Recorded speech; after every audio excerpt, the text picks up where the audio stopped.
Welcome to In Confidence, where what we share in confidence helps us grow in confidence. Today's episode is a very special one because I get to interview my dear friend, Vicky Nguyen, who is the anchor of NBC Daily News and the senior consumer investigative correspondent for The Today Show. I've known Vicky for a few years, and what I'm so excited to explore with her is her story of being an immigrant, being a boat baby from Vietnam, and then her rise to anchor on a national news network. She's also the author of the forthcoming book, Boat Baby, which is available April 1st, wherever books are sold. And I'm so excited to delve into it with her and give you a sneak peek into her forthcoming book. Let's listen in on this interview. Vicky, welcome to In Confidence. Thank you so much for having me, Lisa. Well, first of all, I am so grateful that you said yes to being here because in addition to being this unbelievable person on NBC News, you're also my friend. Can you just start off, first of all, tell people who you are. Okay. I am your friend, and I am an anchor at NBC News. I'm also the chief consumer investigative correspondent there, and I've been with the network for about 6 years now. That's a long time, but you've also spent decades in journalism. Yes, I started in the year 2000, if everyone remembers, Y2K, when people were all scared that we were going to wake up and like nothing would work and computers would be down because they couldn't go from 1999 to 2000, and then it was totally fine.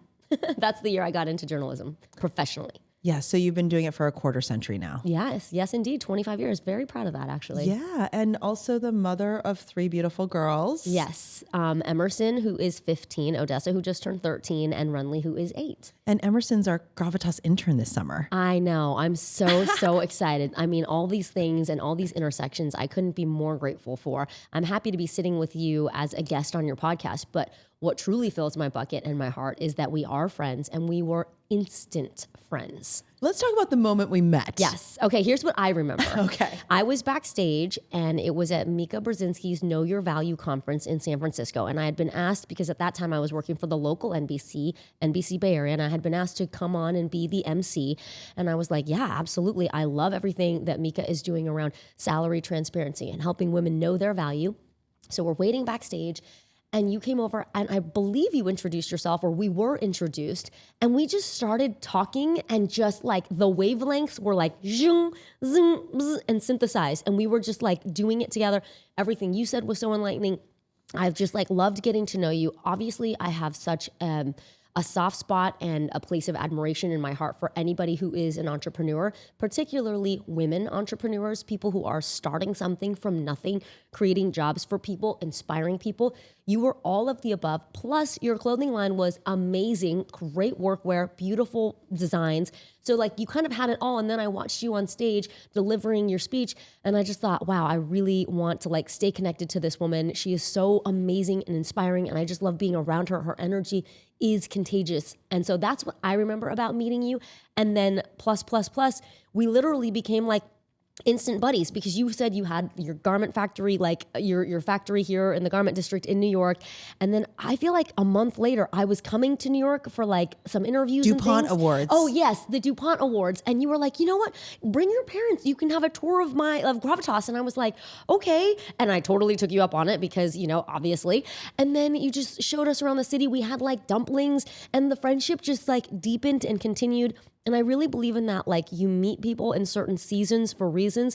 And I felt so blessed that our paths crossed. And then look at where they have led us today. Yeah, no, and I'll tell you what I remember, because I think of where we are now as friends in 3 different phases. Yeah.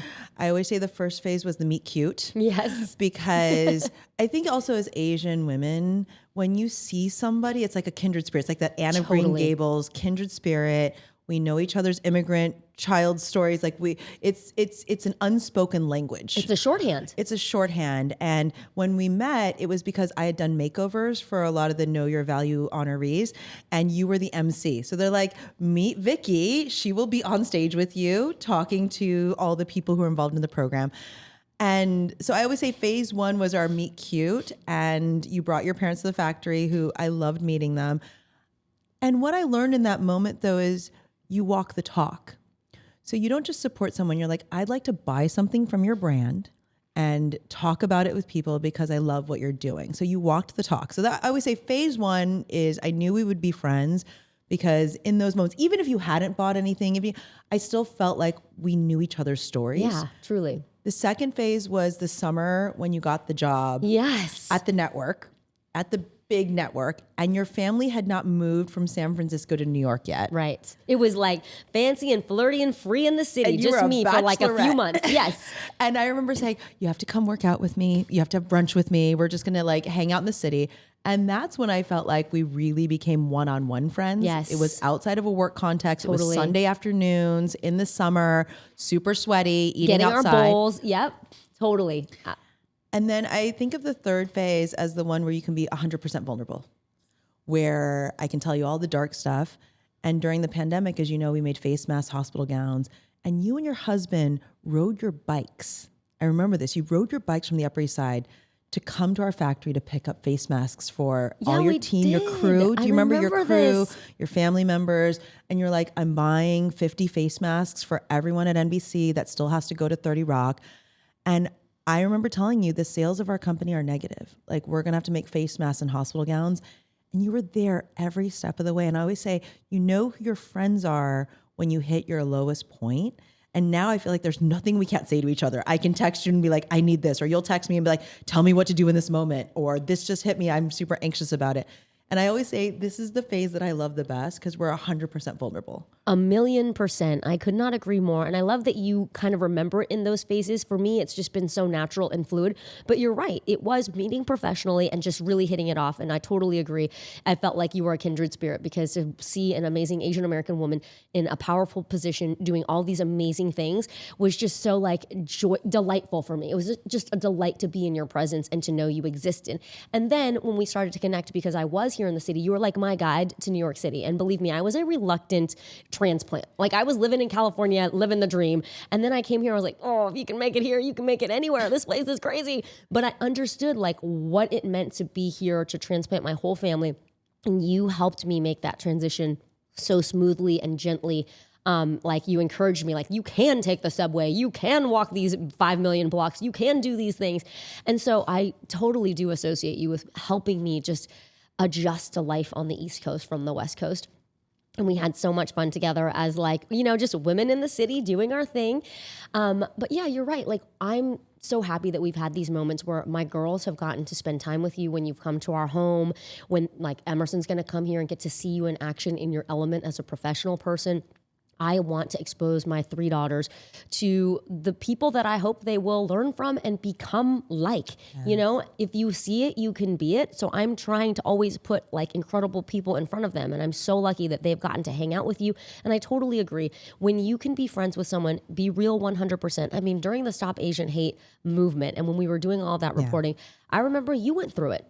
You experienced an issue, a situation where someone yelled a racist term at you and said, go back to China. And you were just literally trying to deliver clothing and do your job in the course of your day. And we turned that into an experience that we could share with people could learn from, we could empower people, but also expose the reality of what it was like to be Asian American in the city during the height of the pandemic, when people were really xenophobic, people were really blaming anybody of Asian descent for the Kung flu or the China virus. There was a lot of political rhetoric that fueled that anti-Asian discrimination. And I'm so happy that we had that ability and relationship to be open and honest and frank and share that experience so that other people didn't feel alone. And I'm so glad you brought that up because what I don't talk about much, but we did actually spend some time talking about, is when I had the hate crime happen, a man threw a beer at my head and then another man pushed me over. And the first person I called was Jane Park, who is a dear friend of both of us. Mm-hmm. And the second person was you, because you'd been doing all that reporting. And you texted Inspector Stuart Liu, that's right, who was at the time the head of the Anti-Asian American Hate Crimes Division. Right. And Inspector Liu sent one of his people to go to the police station with me and file the report. And in that moment, I felt so supported. Also, and you know this, Asian immigrants, we don't go to the police. We don't go file police reports. It's the first time I'd ever filed a police report. And you sent someone to be there with me. And that for me, just all the things, there's so many other stories we could tell, we are real friends. We are true friends in that way. And I'm so grateful for it. So now I will tell you another part, though, is I have become your +1 to events. Yes. You get invited to some fancy things now. And we always bump into people we both know. And one of my good friends literally, I think, accosted you and said you were her favorite person on television. You remember this moment. I don't want to call her out. But she was literally like, you are part of my family. I have you on all day. Like, she's like, I can't believe Lisa's friends with you. Also a comment on whether or not she thinks I'm cool. So you're on TV every day and you're on a pedestal for so many people. You need to have confidence. You need to have gravitas. The flip side of that, I always wonder is, do you have any insecurities? So many, right? So many, and they have changed over the years. And I will say this, I try not to focus too much on those things because I think sometimes it becomes a trap for you. You've got to recognize it, acknowledge it, and then do what you can about it, then let it go. That's kind of what I hope my daughters will take, because nobody is perfect. Like, number one, baseline, right? So then, okay, you let go of that image of you have to be the best at everything. But I will say, like, early on in my career, for sure, my insecurities were around how would I perform in my job.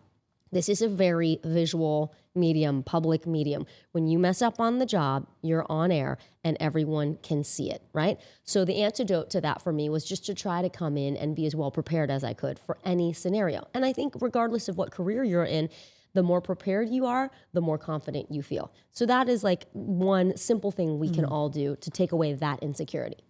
When I became a mom, I definitely would look at like how I was parenting my girls and like the kinds of things that I'm doing. And recently I had the biggest mom fail and I was so upset with myself. One of my good friends invited my youngest daughter and me to like a Lego building event. So nice. She took the time to text me about it, to send me the link about it. I agreed to go and do it, signed myself up. The day comes. It's Renly's like last basketball game of the season. We are 30 minutes away. And I had already texted her like the day before, my friend, saying, hey, we're going to be 30 minutes late to this Lego thing, but we're coming straight from the game. Renly gets hit in the head at the end, like on the last play of the game. She's crying. We go home in the car, and we're just like, our minds are elsewhere. We're distracted. They lost the game. And then I'm exhausted. So I just go home and like, I don't know, just do my like laundry and cooking and just do completely other things. Don't even think about the Lego event till the next day when my husband goes, did you completely blow off the Lego event? And I was like, oh, and I felt horrific because not only had this mom gone out of her way to include us, she did everything she could have short of like going and picking me up and bringing me and my daughter. So it just was, I apologized. I sent multiple texts. I made cookies. I did the whole thing. And she was so cool about it because she is a cool person. She's like, oh, don't worry. We were just so busy. I didn't even think to text you because we were building Legos and whatever.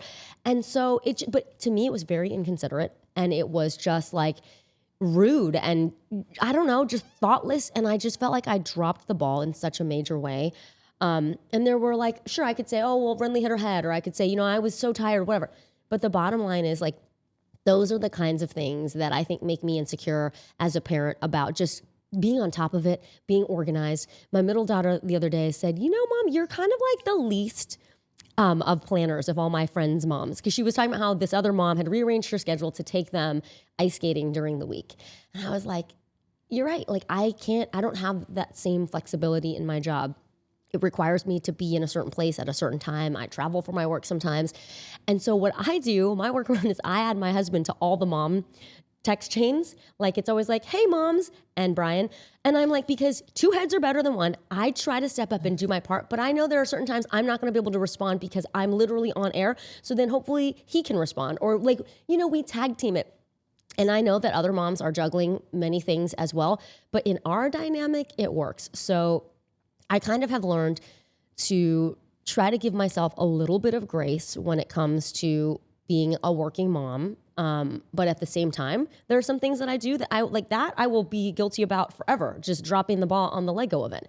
And I don't know how, I think what it is it made me revamp our whole family calendaring system. That was like the big wake-up call. Yeah, was like, we need to write everything down on this board that we bought, but we never write things down. And we all need to look at it. Because honestly, with 3 people doing 3 different things on the weekends all the time, like it's a lot to keep track of. Yeah. And so I think I learned from that experience. I hope to never allow it to happen again. And it was just so, I just was like kicking myself What did your over other it. daughter say when your middle daughter said, you're the least planner of the moms? Right? And then she was like, oh, and by the way, Odessa then followed up with like, and I feel like daddy's like sort of like the best planner of the dads. And then Emerson, my oldest, the wise 15-year-old, was like, oh, so basically you're saying like she's the worst mom of the moms and then daddy's the best dad of all the dads. And I was like, is that what you're saying, Odessa? And of course that's not what she was saying, but that goes to my core. Anytime the kids bring up something about like me as a mom, that's probably the quickest way to like give me a jolt. If it's positive, like it fills my bucket. If it's neutral, I like get insecure about it because I know I could be doing a better job, but I do think ultimately I'm trying my best and I'm glad they give me the feedback because that's how I can grow. That's how I know, oh, you know what? You need to fix your calendar because you're not doing a good job on that. There are little things that I can do. So I appreciate the feedback. I like the good. I like the bad. But yeah, it does cut me to the core whenever someone says something about my momming because I don't know, for some reason, I'm super sensitive about that. Well, I'm excited to have Emerson as our intern because if she's going to bring that sage wit and cleverness to our team, I'm excited to welcome her.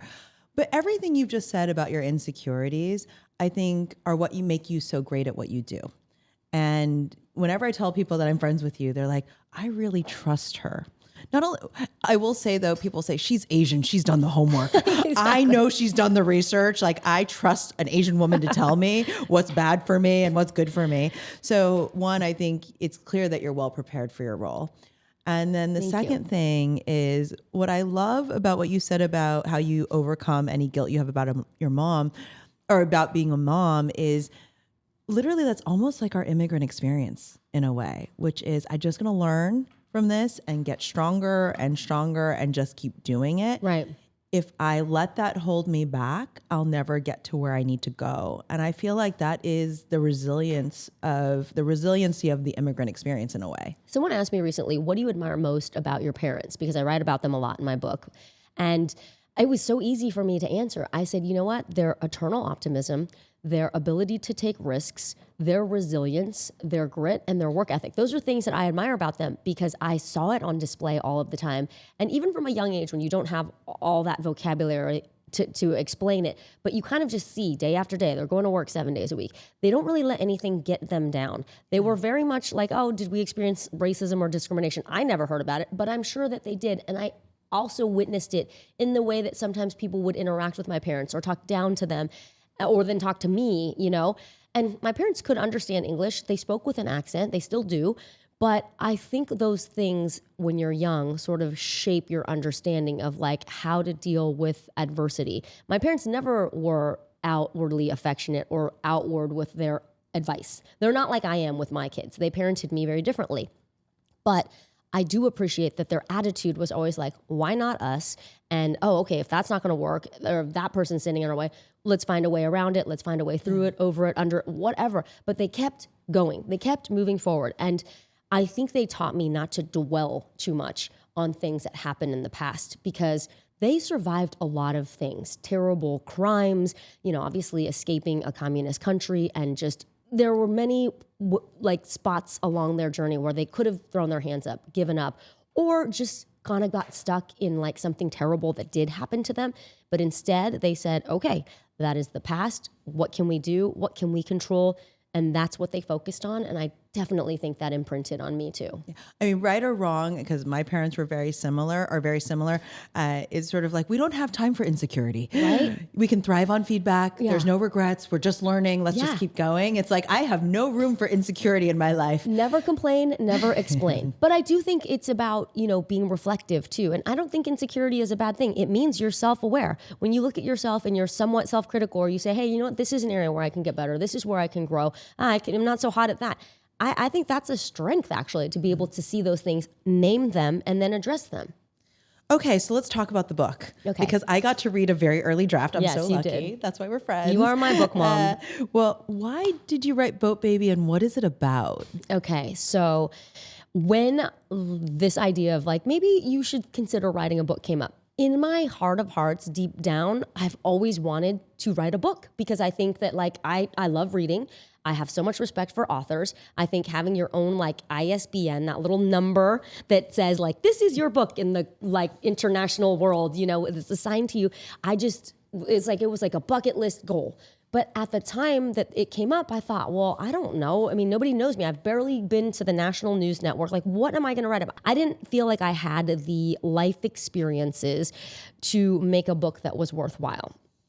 And when it was brought up that, well, your family story is pretty remarkable, you know, you might want to talk about that because there are many people who could see themselves in that refugee and immigrant journey. Then it clicked. Of course, I will write this book as a tribute to my parents. I will write this as a love letter to America because it was through strangers who sponsored our family to this country that we were able to make a fresh start from a refugee camp in Malaysia to Eugene, Oregon. And I was like, you know, I'm going to document this because it is really special that I came from being a refugee boat baby to a national network reporter in one generation. Nowhere else can that happen but the United States of America. Nowhere else can someone who is born and pretty much comes from not a lot. I mean, my parents literally arrived here in the US with like a couple $100s in their pocket. And through the kindness of our sponsors, Don and Wanell Ware, two churches in Eugene, Oregon, people who said, you know what, we're going to help these strangers from halfway around the world get settled. We're going to make sure they have rice in their cupboards and some clothes to wear and adjust to this cold weather in Oregon. I mean, to an apartment to live in. That's what true Americans are. And I think, you know, sometimes people get jaded when they think about the American dream or they think about, you know, how divided the country seems. But I think when you take a step back, you turn off social media, you actually talk to your fellow Americans, the people you go to church with, the people you go to school with, the people that you take the bus with every day. You recognize there is so much shared humanity. There is so much pride in being an American. And there is a reason why people try to come to this country to raise their children. Ultimately, we all want the same things: freedom, the ability to pursue happiness and have life and liberty. And so the reason I wrote the book was I wanted to inspire people. I wanted to honor my parents, and I wanted to make sure that we do look at these inspirational stories of people just like me who are able to do incredible things in the United States of America. One of the things that I love about this book is, first of all, everyone should go pre-order it, buy it. You know, every pre-order counts, having promoted a book myself, and we've been through the journey together how to. You explained to me every step of the way. Yeah. What I loved about it is there is this almost cinematic, harrowing journey to leave Vietnam, which this is the 50-year anniversary, 1975. Yeah. You read it and you're like, it's a movie, but it's your parents' real life, and you were a baby. They literally brought you out through the jungle, pirates. There's all these just harrowing details of leaving Vietnam. Then there's this piece of it that I just laugh at because I grew up in California too, of like growing up in California in the 80s and 90s. Yes. And now just the climb to get to the national network. I mean, I feel like it's not even just immigrants, people who have that shared experience. It's anyone, because it reads like a movie.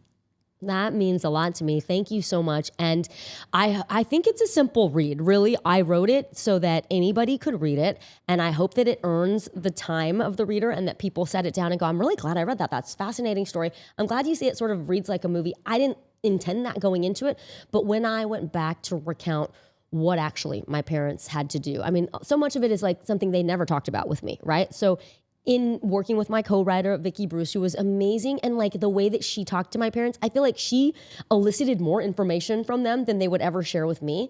Because I don't know, it's just a thing about parents. Sometimes they don't talk to their kids the same way they might talk to a stranger.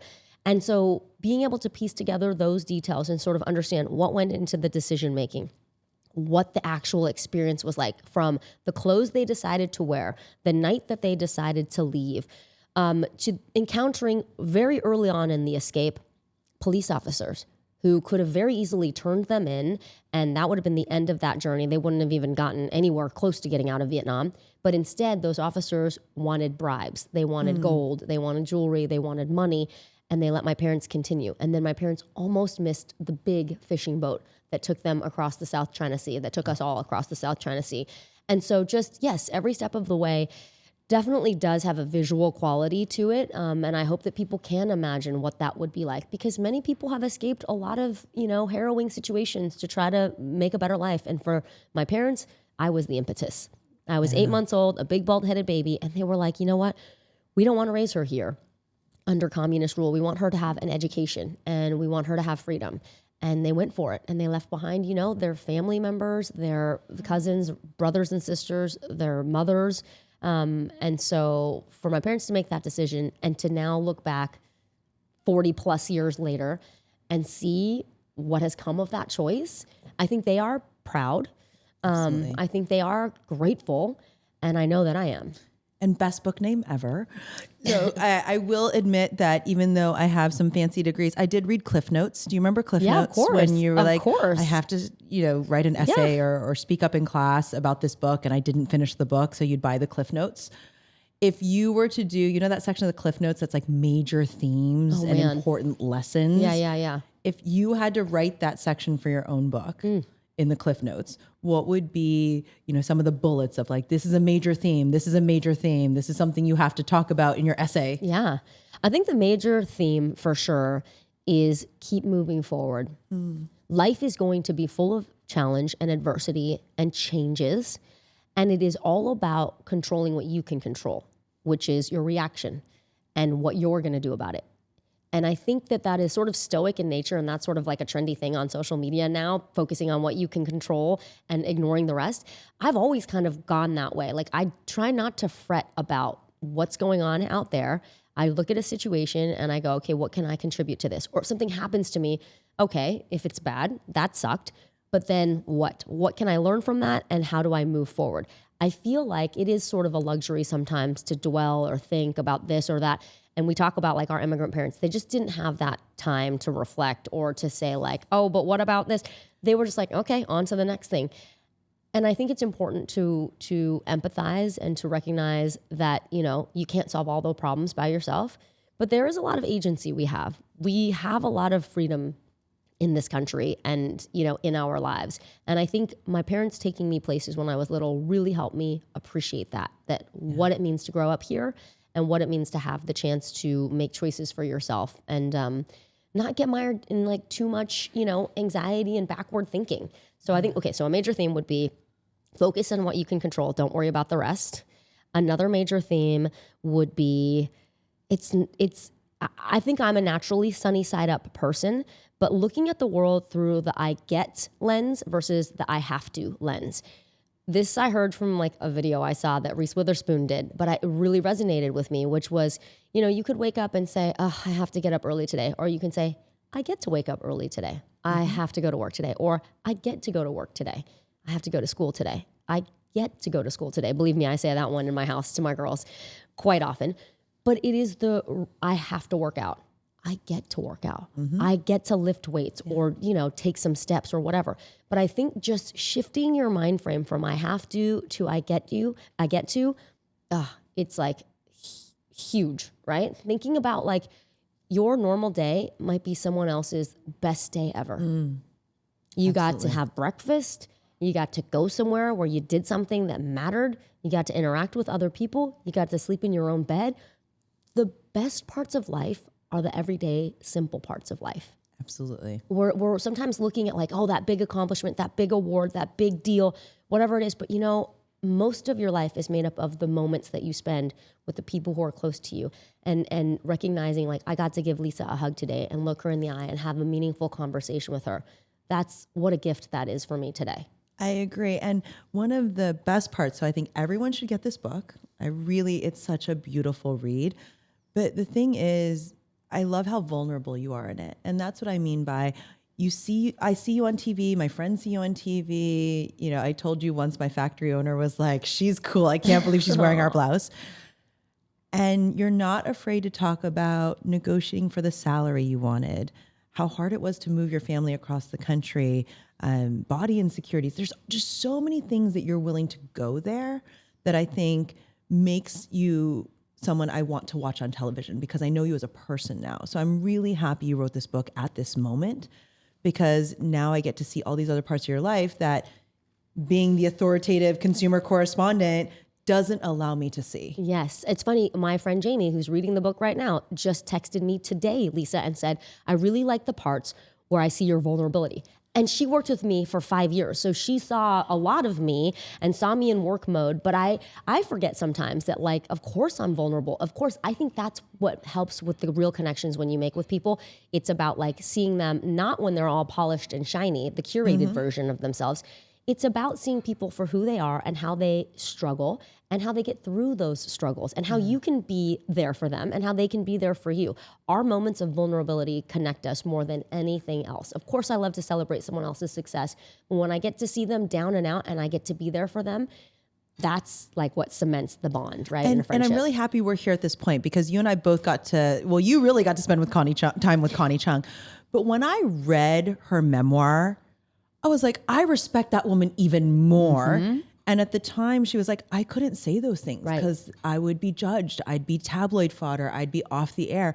But the fact that she laid out how she was treated by Dan Rather, all these things, I go, I respect you more. And I love that we're living in a time where you're not just, this person reporting on the news on a screen, but I get to know why you want to help people get this information, what makes you tick, why it's so important for you to get the news out in this way. I'm so happy we live in this era of transparency as well. I think that has helped so much because sometimes people, especially in news, actually feel like they've got to keep it close to the vest. If you're in an industry that's competitive, you're like, oh gosh, I've got this competitive edge, let me get to that. But I have actually found that when you open the aperture, there is more than enough to go around. And when we share and we collaborate, we actually all get further. So that has always been my vibe. And I think that's why we're attracted to each other, because we like to share what we know, because what you know has made me better, what I know has made you better. And then we're like on the journey together and there's more is more, right? And I believe in that. And I think when you put that energy out there, that is who you attract. And yeah, I have a lot of fun talking to people about those shared experiences. Like when we feel like we're not being the best versions of ourselves or the best moms or the best wives, or like work is really sucking right now and it's stressful, or like you've got the person that you're not really getting along with and like how are you going to get through that dynamic? I mean, there's so much more shared humanity and it's so much more interesting to talk about all of it than just the pretty parts. Well, I think that's the flip side of insecurity is connection. Because our friend Jane Park says connection cannot survive darkness cannot survive the light of connection. That's what our friend Jane Park says. I truly believe that. Last question. Sometimes we're afraid to say our dreams out loud. Did you imagine this life? Ooh, absolutely not. No, never. I mean, really? Not this even was close. Not the plan? Because I always feel like the mood board, the vision board is, wow. I will be on network TV. I will be an anchor. Not even close, Lisa. And that's why I think it's okay for people to give themselves permission. Like if you don't know where you're going, you don't have the 5-year plan, the 10-year plan, the 15-year. I was not that person. I was like, let me just take things as they come. And in the moment, do the best that I can. Because you know what gets you to the next thing isn't only you thinking about the next thing. It's actually what you're doing right now. It's the boss noticing that you said yes to that extra assignment or that feature story or whatever it was, that you rose to the occasion. And like so many of my career opportunities have come about because someone noticed what I was already doing and then presented to me an option that I never even knew existed, right? And so for me, I was very happy working in local news, really enjoyed my job. But then my station decided to form an investigative unit. I never knew that was going to happen. And then they decided to put me into that investigative unit. And that allowed me to do some of my most meaningful work. That's what got me noticed at the network. Same thing when I got to the network. I wasn't angling to anchor my own show or anything like that. They asked me to fill in here and there. I would fill in. Next thing you know, they're launching NBC News Daily, which now in 2 years has become the #1 afternoon news program. And you replaced the soap operas. Right. I know. And people were not happy about that. But they're on Peacock. They're on Peacock. There are other places to go see them. Peacock. But it's found an audience. And so I think that it was helpful for me to just keep an open mind about where things could go. However, I also do see the value in putting together a vision board and having goals. I did put together a vision board, 2 years ago or something, just literally the old school way where you cut the stuff out of the magazine, you paste it on the thing. But I wrote on there, it said something about having a book. It said something about, having a healthy family. It said something about a dream home. And I would look at that board today and go, gosh, a lot of these things happened. Like we, moved to a nice home in the suburbs that we really enjoy. The girls are doing really well in school. People are happy and healthy, knock on wood. And then, the show came about. So I think there's so much power in setting goals and saying things out loud. Absolutely. But I also think it's okay if you don't know exactly what the path is that you want, to just do your best in the moment. And then just like the next day, the next path will reveal itself. The next step will come along. I mean, it's like a cheesy sort of, it's the process, not the journey. It's the journey and the process, not necessarily the outcome, but the outcome will come. Exactly. If you have a sense of where you're going. And sometimes it's beyond what you could have dreamed of. Sometimes it's something you never could have imagined for yourself. Certainly this has been that for me. Well, I remember in your book, you say one of the taglines from your family is do your best, forget the rest. Yes. Is that right? That's so true. The kids taught me that. That's what they learned in school. Like, do your best and forget the rest. And I was like, gosh, I love that. Like it works for first graders and it works for me. And I'm going to say this because we are friends, even though this is out in a public forum. This is the conversation my literary agent had with me. And I know we've had this, which is, I know your book will be a bestseller. Ooh. I know it will be. I know you're afraid it won't be. And maybe we can explore that for a second. Yeah. You wonder, like, you put this thing together, you put so much work into it, people put so much work into it, and then you're like, is anybody going to want to buy it? Is anybody going to want to read it? And then when they read it, are they going to like enjoy it? Are they going to think it was worth their time and investment? And so, I mean, talk about insecurities, putting a book out into the world with as personal of a story as mine has is definitely a leap of faith. And I will say this, I'm happy that I wrote it because I'm happy that it exists. Everything else I will try to take as icing on the cake. Bestseller, I mean, talk about a dream come true. But really the part about it, if it can become a bestseller, that would be most exciting to me is that it would open the door for other authors like myself, for publishers and agents to look and say, oh, well, Vicky Nguyen's book did well. And she told the story of being a refugee. You know what, maybe we'll take a chance on this next author who has a different kind of story that we haven't seen before. And that is my hope. That is why I hope the book is successful. Because for me, I'm already very grateful and blessed that it exists.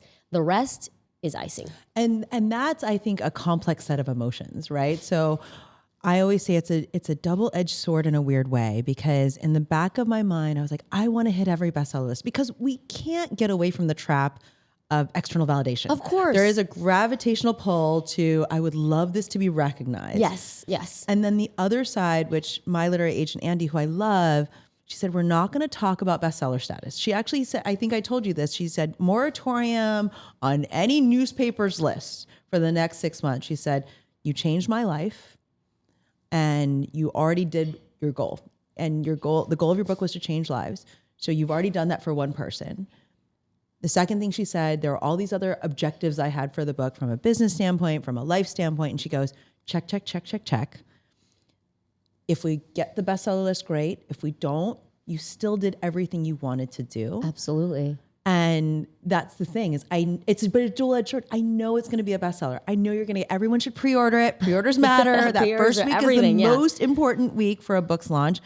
At the same time, just me reading it made me a better person. And that is everything. And this book also changed my life. So, and I know it's changed so many. I mean, I gave this book as gifts to college graduates. I gave it as gifts to my colleagues. I think everyone should take the quiz to find out what their superpowers are when it comes to confidence. I have 3 daughters that I'm so happy they get to read this book, but also know the author so they can actually ask questions that they have.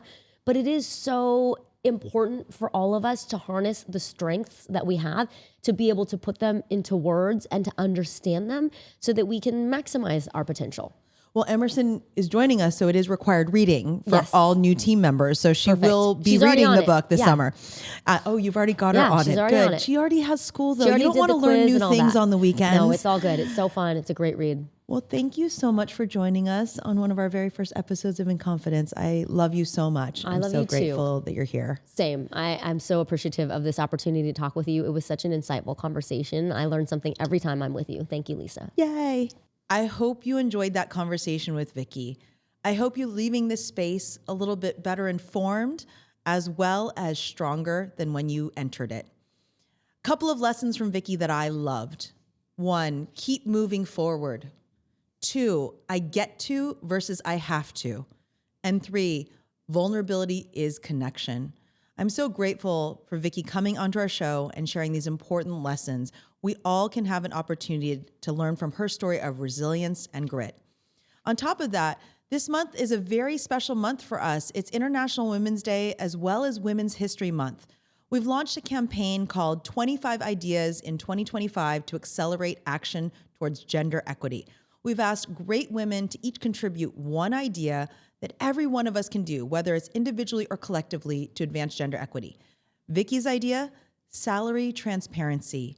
Be open about sharing your own salary to help others in negotiations, and ask others what they were making when they were in your role, because the more we know, the more powerful we are in making sure there's gender parity. If you enjoyed this episode, I hope you'll share it with a friend, or you'll go ahead and like and subscribe so you never miss a moment of inspiration. On top of that, I hope you'll all go pre-order Vicky's book, Boat Baby, out April 1st, because it's a true testament to the power and will of immigrants, but also just anyone looking to be seen, valued, and heard. Until next time, in the words of my 9-year-old self, I see you, I value you, and I believe in you.